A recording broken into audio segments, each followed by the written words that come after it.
Ya, pas jam 11 malam ya. Ya memang dalam situasi seperti ini di Kota Manado sudah wajib masker ya. Dan betul.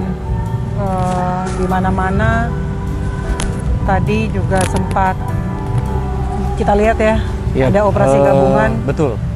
Dari antara polisi Pamong Praja, saya lihat juga ada polisi dan ada polisi militer. Betul. Ya, gabungan untuk menertibkan masyarakat yang berada di area umum yang tidak menggunakan masker.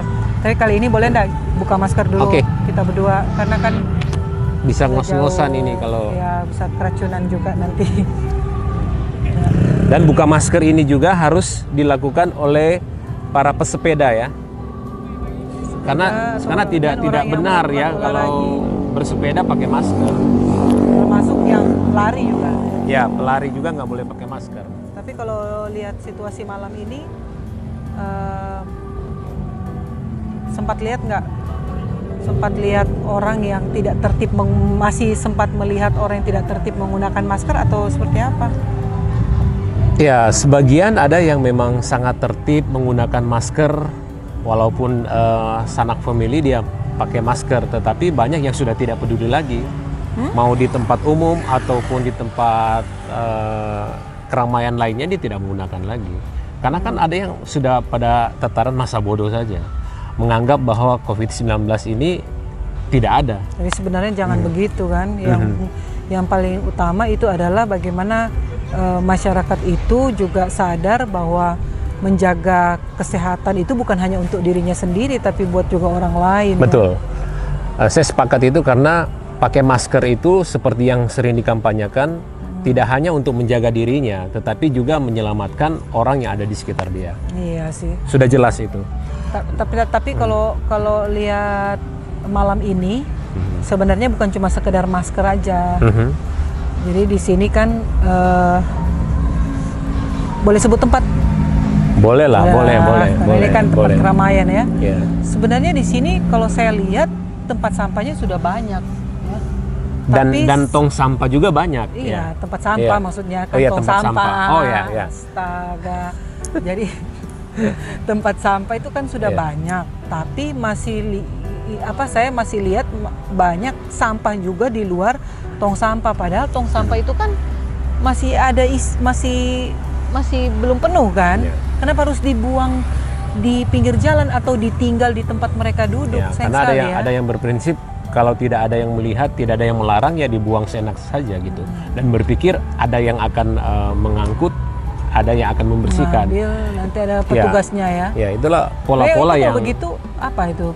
Masuk dalam perilaku juga ya sebenarnya ya. Perilaku masyarakat mau dipakai aturan apa lagi kita ini? Kalau kita bandingkan dengan negara tetangga, timbul pertanyaan kenapa mereka bisa ya? Ada orang melihat atau tidak, di tempat tersembunyi mereka bisa tertib membuang sampah itu pada tempatnya. Ini tergantung ya kesadaran, mau dibilang pengaruh pendidikan tidak juga ya. Mungkin karakter atau lingkungan juga itu sangat mempengaruhi. Nah, tempo hari kan pernah ada penerapan perda, ada sanksi atau tipiring ketika orang membuang sampah, kena denda atau hukuman sekian gitu ya. Nah, ketika ini hilang, ya terjadi seperti ini. Tahu juga ya, mungkin kalau mau dipakai aturan juga kalau tipiring, namanya juga tipiring, tindak pidana ringan. Nanti setelah itu juga, tapi kalau misalnya itu dibangun kesadaran dari lingkungan terkecil, misalnya dari keluarga, kita biasakan anak-anak kita untuk jangan membuang sampah sembarangan, dan itu akan terbawa di komunitas mereka. Gitu juga dengan rumah makan yang self service atau yang fast food. Coba biasakan anak-anak itu, kita kan sudah biasakan anak kita ya. Betul. Untuk Jadi selesai makan tidak menunggu pelayan di rumah makan tersebut atau dia restoran angkat sendiri dan tray-nya dibawa sendiri dan sampah di atas tray itu dibuang ke tempat sampah. Dan barangkali dari hal-hal sepele ya barangkali ya, hal-hal kecil itu bisa mempengaruhi yang lebih besar, mudah-mudahan ya. Ya.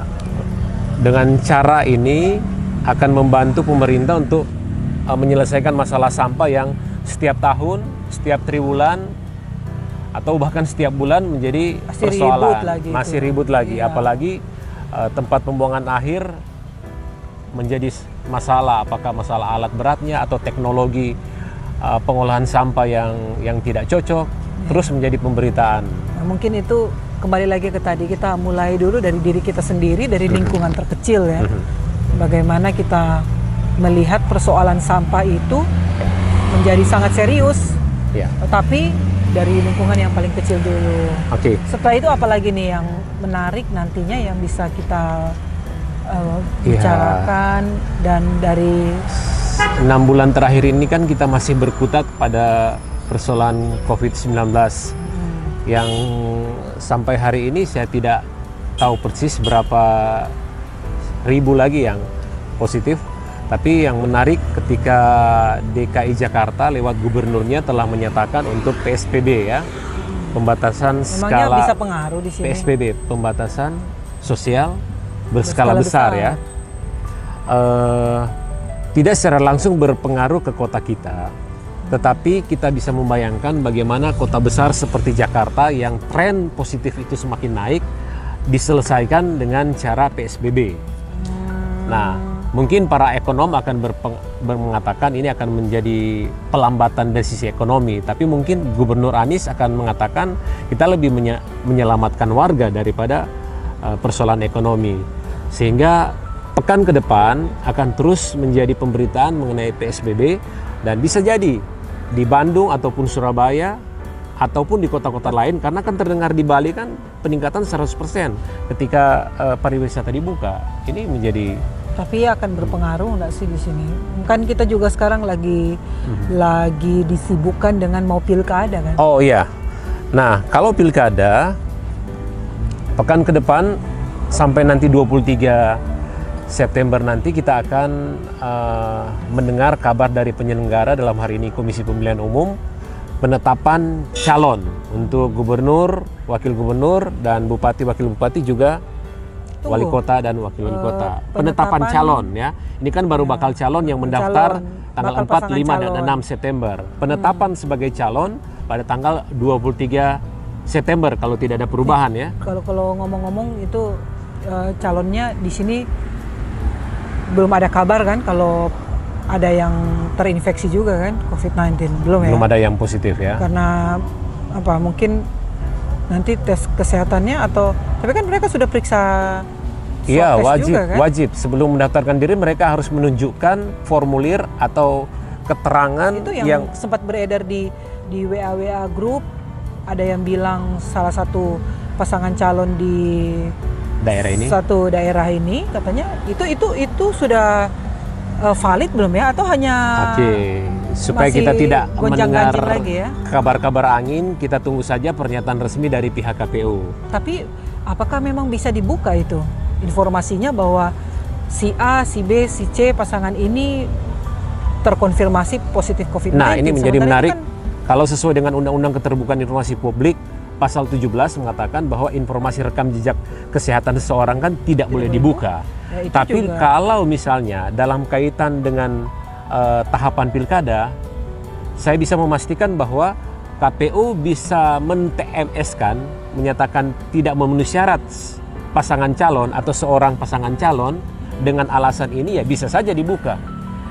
Kan masyarakat kepingin maksudnya tahu mau dibuka informasinya kalau siapa memang yang, alasan tapi kan bahwa nanti tidak itu memenuhi akan syarat karena pengaruh COVID-19 gitu. Tapi itu nanti akan bertentangan dengan ingat ya, kemarin-kemarin itu kan banyak juga yang mendesak presiden untuk bisa juga mendorong membuka database siapa yang terkonfirmasi, kecuali si pasien itu yang dengan kebesaran hatinya mau mengakui bahwa dia positif kan? Atau mungkin dengan bahasa yang lebih santun, tidak memenuhi syarat karena alasan kesehatan. Tidak spesifik menyebutkan Tidak bahwa yang memenuhi syarat bersangkutan apanya? Bisa di TMS kan? Iya. Masa hanya gara-gara COVID-19 yang sebenarnya bisa disembuhkan yang Oh enggak, ini kan tahapan pemeriksaan kesehatan.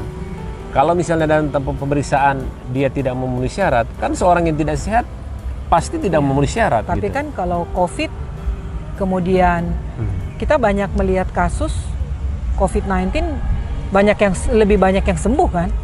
Oh ya, makanya kan dalam satu proses kalau COVID itu bisa sembuh dalam 14 hari misalnya. Ya, makanya okay. saya enggak setuju juga kalau misalnya seorang kandidat kemudian dia terkonfirmasi COVID, kemudian dari pihak KPU, dari pihak penyelenggara kemudian men-TMS-kan orang itu. Ya, ini TMS-kan ini dalam kategori ketika dia COVID kemudian sudah penyakit penyerta itu komorbid dan dalam satu pemeriksaan universal penyakit yang kronis.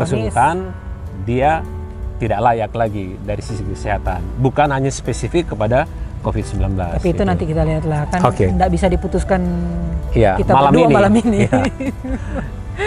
Ya. Selain itu mungkin yang bisa juga kita lihat bersama adalah bagaimana keseriusan pemerintah untuk mengatasi. Memang pemerintah nggak serius ya?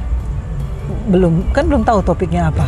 Ini sudah memulai dengan kalimat melihat pemerintah serius atau tidak gitu. Iya kan, ini keseriusan ada pemerintah. Kepala daerah yang dengar ini menuding. Ya, pemerintah yang mana dulu kan? Kita kan juga nggak tahu ini apakah pemerintah bagian pusat sana atau kota, provinsi, tapi apa dulu kabupaten. yang mau dibilang apa? Iya, ini masalah penegakan aturan di tempat-tempat umum menggunakan masker. Oh, iya. Apakah perlu dilakukan denda atau? Saya pikir kalau tipikal masyarakat, contoh tadi kan persoalan sampah, nanti ada hukuman baru tertib. Ya apa salahnya gitu? Kalau memang penertiban ini harus dengan sanksi gitu. Kan di daerah-daerah lain juga, wah. Tapi kalau sampah kan itu sudah sejak lama ya. Kalau saya lebih setuju barangkali bagaimana bagaimana masyarakat itu bisa melihat menggunakan masker itu seperti pengendara yang menggunakan kendaraan roda 2 bermotor. Dia tidak merasa lengkap ketika dia keluar menggunakan sepeda motor tanpa menggunakan helm. Oke. Sama juga dengan ketika kita keluar rumah atau kita misalnya berada di tempat yang sangat terpaksa harus kita berada di satu kerumunan, lalu kita tidak menggunakan masker gitu kan. Jadi sebetulnya seperti iklan katakan, obat COVID-19 itu sudah ditemukan. Apa coba? Masker. Tapi kan masker juga bisa sesuatu yang semu begitu. Orang menganggap bahwa minimal kita bisa mencegah, karena memakai masker kan tidak hanya menyelamatkan si pemakai masker, tapi ngomong-ngomong dengan menggunakan masker ada kebiasaan yang tadinya suka pegang-pegang bagian area sini jadi tidak lagi lebih sehat lah, karena beberapa orang mengatakan sejak 4-5 bulan terakhir biasanya ada flu, ini sudah ada flu lagi. Karena itu menjaga kebersihan area ini mungkin ya. Atau ada flu tapi diam-diam begitu.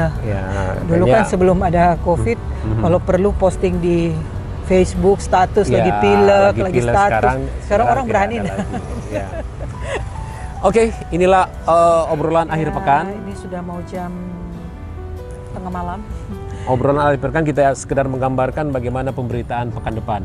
Tapi hanya seputar-seputar itu juga ya, pemberitaan COVID, kemudian pilkada, dan ekses lain. Atau ada isu lain lagi? Kita akan bahas pekan depan lagi ya. Oh iya. Ya, kalau isu-isu yang lain lagi, barangkali ini persiapan ini. Siapa yang nanti akan dijadikan PLT ya? Di beberapa PLT ya. Juga itu nama-nama nanti yang barangkali sudah diusulkan oleh Pak Gubernur ya. Oke. Pakai masker lagi. Ya. Sebelum kita selamat berakhir pekan tentunya. Oh iya, salam jangan sehat lupa ya. Jaga kesehatan terus. Jaga kesehatan dan seperti biasa kampanye rajin cuci tangan dan hindari tempat kerumunan dan pakai maskernya itu sudah pasti. Jangan menyentuh area bagian hidung, mulut, mata, ini area wajah jangan. Dan jangan lupa untuk tetap terus berpikir positif. Untuk meningkatkan imun, kita tetap berpikir positif semangat. Dan happy. Oke, bye-bye. Selamat malam.